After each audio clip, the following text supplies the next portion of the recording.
नमस्कार दोस्तों, स्वागत है आपका हमारे चैनल में। एक बार की बात है, महात्मा बुद्ध के शिष्य आनंद कहीं जा रहे थे।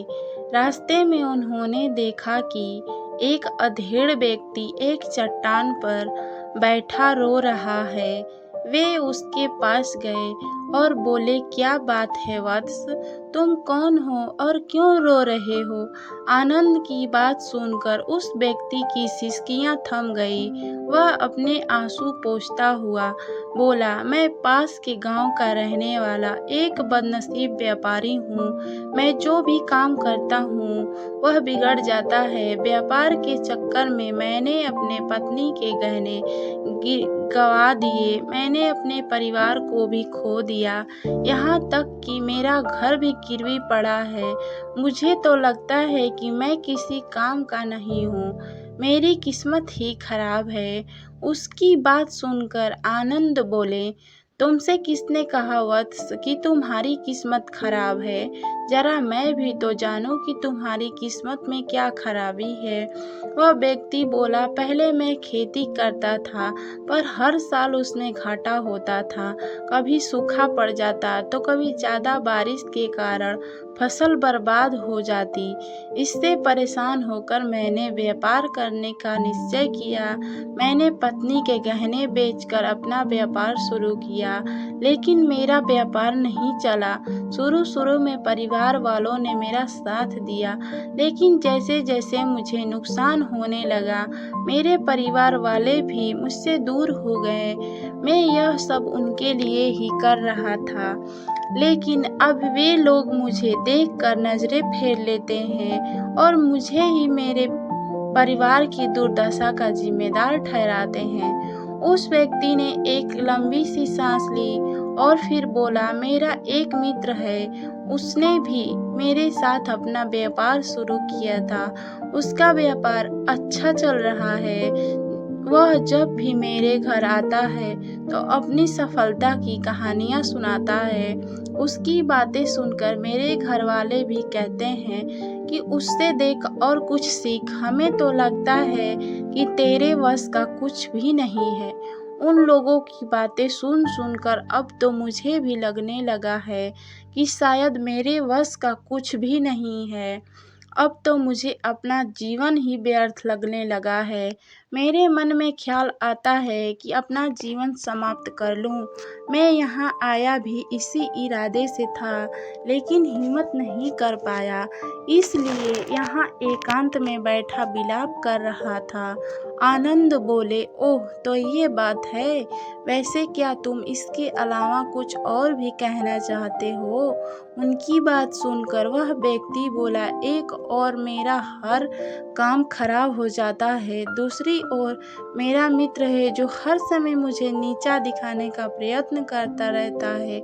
मुझे समझ में ही नहीं आता है कि मैं क्या करूं। आनंद बोले, क्या तुम अपने मित्र की बातें सुनकर दुखी हो जाते हो? हाँ, मुझे उसकी बातें सुनकर स्वयं दुखी हो जाता हूँ, उस व्यक्ति ने जवाब दिया। आनंद ने पूछा, तुम्हें किस बात का दुख होता है, अपने असफल होने का या फिर मित्र के सफल होने का? उनका जवाब सुनकर वह व्यक्ति एक पल के लिए सोच में पड़ गया। फिर वह बोला, अगर सच कहूँ तो मुझे अपने असफल होने का उतना दुख नहीं होता है जितना कि मित्र के सफल होने का होता है।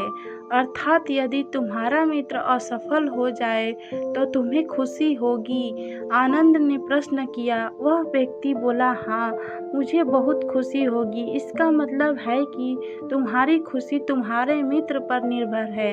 आनंद बोले, अगर वह चाहे तो तुम्हें खुश कर सकता है, और अगर वह चाहे तो तुम्हें दुखी कर सकता है। तुम स्वयं से न तो खुश हो सकते हो और न ही दुखी हो सकते हो, अर्थात तुम अपने मित्र के गुलाम हो गए हो, इसलिए तुम्हारा कुछ नहीं हो सकता। वह व्यक्ति अपने परिवार के साथ कई दिनों तक इधर उधर भटकता रहा। वह दाने दाने को मोहताज हो गया।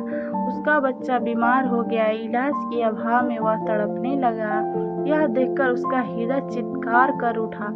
वह कैसे अपने बच्चे का इलाज कराए? उसके पास तो खाने के लिए भी पैसे नहीं थे। ऐसे में उसे एक बार फिर निराशा ने घेर लिया। उसे लगने लगा कि उसका जीवन व्यर्थ है, सारी दुनिया व्यर्थ है, किसी भी बात का कोई मतलब नहीं है। भले ही आप जीवन में कितना भी कुछ कर लो, कितना भी सफलता हासिल कर लो, पर अंततः यह जीवन समाप्त हो जाता है। तो फिर ऐसे में जीवित रहने का क्या फ़ायदा? इससे तो अच्छा है कि वह अपना जीवन समाप्त कर ले। लेकिन तभी उसके दिमाग में आनंद की दी हुई डिबिया कौंध उठी। उसने उत्सुकता के साथ उसे खोला। डिबिया के भीतर एक पर्ची रखी हुई थी। पर्ची पर कुछ लिखा हुआ था। उसे पढ़कर उसकी आंखों के आगे छाया निराशा का अंधेरा छट गया और वह मुस्कुरा पड़ा। पर्ची पर लिखा हुआ था, यह समय भी बीत जाएगा। उसने डिबिया को अपनी मुट्ठी में भींच लिया और एक नई शुरुआत के लिए उठ खड़ा हुआ।